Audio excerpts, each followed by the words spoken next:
आज बात करेंगे शेर और बाघ की। शेर ताकतवर है या बाघ? इसी तरह बात करेंगे दलित शेड्यूल कास्ट के लोग ताकतवर हैं या जनरल के।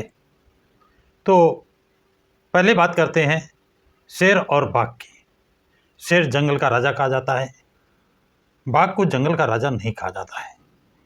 लेकिन हम बात करेंगे दोनों में ताकतवर कौन है। शेर की लंबाई कितनी होती है? करीब 8 फीट। और ऊंचाई कितनी होती है? करीब 3 फीट ऊंचा होता है और 8 फीट लंबा होता है। बाघ की लंबाई होती है करीब 10 फीट और ऊंचाई होती है 4 फीट। यानी शेर से बाघ 1 फीट ऊंचा होता है और 2 फीट लंबा होता है। यानी आकार में शेर से बाघ बड़ा होता है, वजन में भी बड़ा होता है। शेर का वजन कितना होता है? करीब 180 किलो, 180 केजी होता है। जबकि बाघ का वजन कितना होता है? 220 केजी, यानी 40 केजी के लगभग उसका वजन बड़ा होता है। कुछ बाघ तो 300 केजी तक के भी हैं, उनकी नस्ल अलग है। अब ये कितनी ऊंचाई तक जंप कितनी कर सकते हैं? जिनकी जंप, तो शेर की जंप कितनी है? 12 फीट तक। शेर 12 फीट जंप कर सकता है, जबकि बाघ 15 फीट जंप कर सकता है, 3 फीट ज़्यादा कर सकता है। आप जबड़े जो इनको काटने की क्षमता है वो शेर की है 650 PSI, जबकि बाघ की क्षमता है जबड़े की 1050, यानी ये भी क्षमता करीब 400 PSI ज़्यादा है बाघ में। अब शेर अकेला नहीं चलता है, अकेला नहीं रहता है, वो झुंड में रहता है। जबकि बाघ अकेला चलता है, अकेला रहता है। आपने देखे हैं डिस्कवरी ऑफ इंडिया, डिस्कवरी में देखें या वैसे देखें, तो ये 2 पे 2 लड़ाई होती है शेर और बाघ में। तो शेर बाघ के सामने नहीं टिक पाता है, बाघ शेर को परास्त करता है, मार देता है। बाघ के सामने शेर हार जाता है, बाघ विजयी होता है। लेकिन शेर अकेला होगा तो बाघ से लड़ता नहीं है, भाग जाता है, डरता है। बाघ की एक खासियत है, वो अपना शिकार खुद करता है, जबकि शेर अपना शिकार खुद नहीं करता है। शेर का शिकार शेरनी करती है, शेरनी शिकार करती है, लेकिन उस शिकार को सबसे पहले खाता कौन है? शेर खाता है, शेर खाता है। शेर खुद शिकार कभी नहीं करता है, जबकि बाघ खुद शिकार करता है और खुद खाता है। इस तरह शेर झुंड में रहकर, जब झुंड में होगा, अपना शेरों का झुंड होगा, तब वो बाघ पे हमला करता है। कई शेर मिलकर अकेला बाघ होगा तो हमला करके उसे परास्त कर देते हैं। लेकिन यदि एक शेर और एक बाघ का जब भी मुकाबला हुआ है, युद्ध हुआ है, तो बाघ जीता है, शेर हारा है। शेर का शिकार बाघ करता है। अब साथियों, यही बात क्या अनुसूचित जाति दलित पर लागू नहीं होती है? यही बात जनरल लोगों पर लागू नहीं होती है?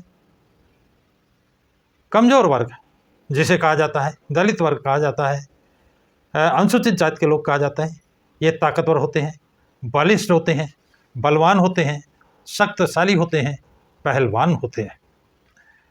ये वजन उठाने में इनकी क्षमता कोई नहीं कर सकता है, लाठी चलाने में इनकी बराबरी नहीं कर सकता है, फरसा चलाने में इनकी बराबरी नहीं कर सकता है, तलवार चलाने में इनकी बराबरी कोई नहीं कर सकता है, भाला चलाने में इनकी बराबरी नहीं कर सकता है। जबकि जनरल के लोग आराम प्रिय होते हैं, वो ना तो दौड़ लगा सकते हैं उतनी, ना तलवार चला सकते हैं, ना उतने वजन उठा सकते हैं, ना लाठी चला सकते हैं, ना वो मल्ल युद्ध कर सकते हैं। जबकि इन सब मामलों में अनुसूचित जाति के लोग, मेहनतकश लोग, दलित लोग बहुत आगे होते हैं। अब सवाल ये पैदा होता है कि दलितों पर जब जब अत्याचार होता है तो सवर्ण लोग ही करते हैं, क्यों होता है, क्यों वो उसका बदला नहीं ले पाते हैं? इसका मुख्य कारण जो अभी मैंने आपको बताया था कि शेर जब अकेला होगा तो बाघ पर हमला नहीं करेगा, भाग जाएगा, छिप जाएगा, और जब शेरों का झुंड होगा तब बाघ पर हमला करता है। उसी तरह और जब जनरल के लोग, सबल लोग अकेले किसी दलित से नहीं लड़ेंगे, कभी नहीं भिड़ेंगे, क्योंकि ना वो लाठी से जीत सकते हैं, ना कुश्ती में जीत सकते हैं, ना उठा पटक में जीत सकते हैं, ना लाठी बल्लम काता किसी चलाने में मुकाबला नहीं कर सकते हैं। लेकिन जब ये एक समूह के रूप में होते हैं तब ये उन पर हमला करते हैं, अचानक हमला करते हैं, बताकर नहीं। अब सवाल ये पैदा होता है कि ये लोग संगठित होकर रहते हैं और दलित, अनुसूचित जाति के लोग बाघ की तरह अकेले रहते हैं, अकेले चलते हैं, क्योंकि उनको अपनी ताकत का अंदाज़ा है, ताकत पर भरोसा है। लेकिन कितना भी ताकतवर हो, एक पे 2, एक पे 4, एक पे 10 बहुत बड़े हो जाते हैं। और यही हाल बाघ और शेर का है। 1-2 शेर बाघ का कुछ नहीं बिगाड़ सकते हैं, लेकिन कई शेर मिलकर जब बाघ पर हमला करते हैं तो बाघ को अपना शिकार बना लेते हैं। वही हाल इन सवर्णों का है जो अपने को ताकतवर मानते हैं, अकेले दलित से, अनुसूचित जाति के लोगों से नहीं भिड़ते हैं। अकेले भिड़ेंगे तो मार खा जाते हैं। ये अवसर की तलाश में रहते हैं, अकेला पा करके उन पर झुंड बना करके, समूह बना करके हमला करते हैं और उनके साथ मारपीट और अत्याचार करते हैं। अब सवाल ये है कि जिस तरह बाघों ने समूह बनाकर नहीं सीखा है, उसी तरह ये दलित भी अभी अपना समूह, अपना संघ नहीं बनाया है। जबकि इनके पूर्वजों ने, चाहे वो गौतम बुद्ध हो, संत शिरोमणि रविदास हो, कबीरदास हो, ज्योतिबा फूले हो, सतपाल साहू जी महाराज हो, नारायण गुरु हो, सतपाल साहू जी महाराज हो, बाबा साहब डॉक्टर भीमराव अंबेडकर हो, मानवर काशीराम हो और बहन बसपा सुप्रीमो मायावती हो, सभी कहते हैं संगठित हो जाओ, संघ बना लो। बाबा साहब ने 3 नियम दिए थे, एजुकेट, एजिटेट एंड ऑर्गेनाइज। जिस दिन ये लोग बाबा साहब के इस दिए गए फार्मूले पर काम करेंगे, इनकी ताकत अपने आप 1 गुना नहीं, 2 गुना नहीं, 3 गुना नहीं, 4 गुना नहीं, हजारों गुना बढ़ जाएगी। फिर इनका मुकाबला करने वाला कोई नहीं होगा, इनसे टकराने वाला कोई नहीं होगा। आप सभी को याद होगा बाबा साहब डॉक्टर भीमराव अंबेडकर ने कहा था, मैं अपना सर हिमालय से टकराकर लहूलुहान कर दूंगा। और जब हमारे लोग देखेंगे, हमारा संघ जब देखेगा, तो उस हिमालय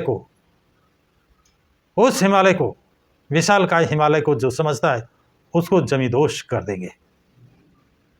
लेकिन अभी वो संगठन, वो संघ नहीं बन पाया है। उसका कारण है कि इन लोगों में कुछ बिकाऊ लोग हो गए हैं जो बिक जा रहे हैं और दूसरे में पाले में चले जा रहे हैं, संघ को कमज़ोर कर रहे हैं। तो बिकाऊ लोगों को छोड़ें, संघ को मजबूत करें, जिससे तुम पर किसी शेरों का झुंड, इन बाघों पर कोई शेरों का झुंड, कोई जंगली जानवरों का झुंड हमला ना कर सके। अपनी संघ शक्ति बढ़ाएं, यही आपकी जीत का राज है। तो साथियों, जानकारी आप लोगों को कैसी लगी है, कमेंट्स बॉक्स में कमेंट्स ज़रूर लिखें तथा इस वीडियो को लाइक और शेयर करें। प्रकाश की राज चैनल को सब्सक्राइब करें।